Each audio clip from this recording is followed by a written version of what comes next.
வணக்கம். சின்னஞ்சிறு கிளியே என்ற சிறார் பாடல் தொகுப்பு நூலிலிருந்து இயற்கை உணவு என்ற திருமதி ஸ்ரீபிரியா சேஷாத்ரி அவர்களின் பாடல். சிறார்களே, உங்களுக்காக இசை வடிவில் தருவது ராம்ஜெயா. எங்கள் வீட்டு தோட்டத்தில் என்ன இருக்கு தெரியுமா?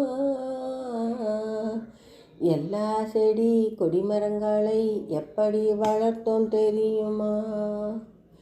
பூச்சி மருந்து தெளிக்காத புடலங்காய்கள் காய்க்குது, பூக்கள் புன்னகை பூக்குது, வண்டுகள் வந்து மொய்க்குது. பூச்சி மருந்து தெளிக்காத புடலங்காய்கள் காய்க்குது, பூக்கள் புன்னகை பூக்குது, வண்டுகள் வந்து மொய்க்குது. ரசாயனம் கலக்காத ரஸ்தாளி பழம் தொங்குது, தக்காளி பழம் விதையுடனே தளதளவென்றே காய்க்குது. ரசாயனங்கள் கலக்காத ரஸ்தாளி பழம் தொங்குது, தக்காளி பழம் விதையுடனே தளதளவென்றே காய்க்குது. மண்புழுவோடு சிற்றுயிர்கள் மண்ணில் மலிந்து கிடக்குது, வண்டினம் பட்டு பூச்சிகளும் வந்து தேனை குடிக்குது.